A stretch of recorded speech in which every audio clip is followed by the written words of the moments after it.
Hello friends, I'm finally ready to make a guide about Submerged Life Temple. This is stage 3. I still can manage to run stage 4, but I will mention what new mechanics there are, and you will see the full guide in text on iron2app.app. First of all, in stage 3 you have this type of pillars that deal AoE damage. Before the patches they bubbled up you, but they nerfed the shit out of it, now it's just a little bit of damage. No biggie. First boss is called Singing Ellyde, probably one of the most annoying bosses I have ever seen, especially with high ping like mine. First mechanic you have to keep in mind is bubble. You will have circles under you, which will mean if you don't avoid them, you get bubbled up. And you need your teammates to burst the bubble. It's done easily, they just need to jump near you, and that's it. Second mechanic, as you can see, those arrows flying out of each of our members. I will explain it in a moment, but first of all, la la la la. As you can see, this is another mechanic. There are 3 strikes from the sky, which will leave 3 safe spaces. They are in a specific order, so you need to, remember that, unless you want to receive a damage. Now, back to the arrows. If you are looking carefully at my debuff icons, you will see one with the getting backstabbed with a knife, and number 3 right now. This is a debuff you will get when you receive damage from a boss, and when you have a 5 stack of it, you will release arrows around you, which will damage your whole team. So be careful about it, and if you can, try to get as far away from your team as possible when it's triggered, so you won't hit them. Another important bit on this boss is slow debuff. You will get it almost from every damage that this boss deals, and also from water walls that you saw coming towards me. You need to take it out either with healing potion, the yellow one, or your cleric can do that with his perk. That's it. This is all mechanics worth mentioning. Bubble up with this, la la la thong, and arrows. Well, arrows isn't exactly a mechanic of this boss, it's mechanic of the whole dungeon. Now, let's go on to the next one. Next we have to kill Guardian here, and while jumping over these lasers, it's no big deal. I will also recommend registering to Kisk. Not this one in particular, but the first one if you can. This can save you quite a bit of headache and save you also your self-resurrection stones. You need to kill quite a bit of monsters here to have enough points so you can summon the final boss. You need to kill all mobs in this room, in previous room, and a little bit either in the dungeon over here, I will show you in a moment, or in the first room when you just enter the dungeon. There is also worth mentioning this liberated Elite Guardian. He's quite hard to kill because he has quite a lot of regeneration and vampiric. So you either need to CC him a lot, or you need to kite him. Don't take damage from him, because if your team doesn't have a high DPS, he will heal more than you can actually deal. Now, second boss is Sea Pydeon. He has quite a few mechanics, but 3 worth mentioning.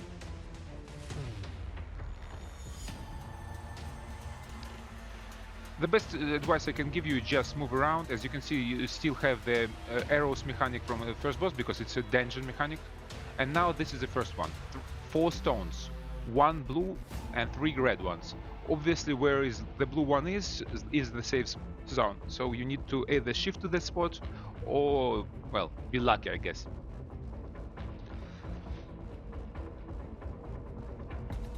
I would advise to constantly move around this boss, because these icicles that drop from the sky are quite annoying. They also can slow you and deal quite a bit of damage. So if you move around him all the time, you have much less chances of getting hit.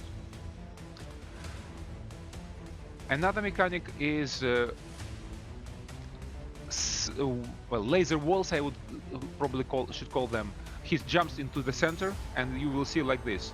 They always rotate clockwise first and then counterclockwise. So as you can see, you go like this and then in the other direction. It always works this way. So if you know it, you should be safe.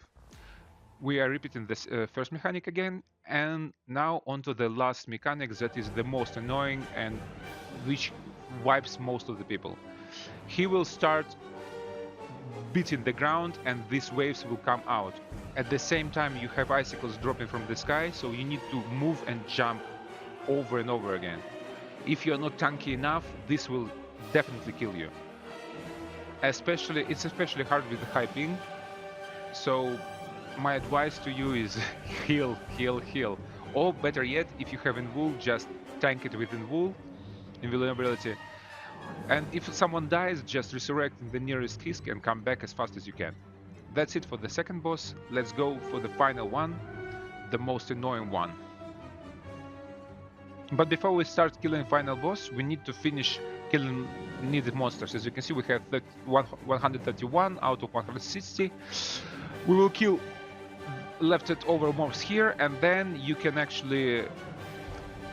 finish up with the mobs in dungeon. But be careful, so someone actually goes and open a kisk and the dungeon jail door, otherwise you may be trapped here. Now let's go for the final boss. Final boss is called Submerged Emon, and first of all he has a new mechanic on stage 3, which is binding your souls and pulling all the team to himself. Really annoying mechanic. You will when he pulls you and you leave your soul, you need to come back and gather that soul, or someone else can do it for you. Otherwise you receive constant damage. As you can see, right, me doing this right here, I have insane ping. At this moment I had a spike of up to more than 3000 ms, and I even got disconnected from the server. Okay, second mechanic. He will strike like this, which will bubble up you, so you need to either shift in time or keep your distance. Again, we are repeating with the arrows. Third mechanic is him throwing these spears of some kind that will leave dangerous areas. Be careful with them, and as you can see, he pulled us in that area right away, which is a bad idea for us. Be careful with those areas, you need to place them carefully. Obviously, another mechanic is Storm, which you need to go to the safe space and then glide towards the boss. Now, dealing damage. There is nothing special to mention. As I said before,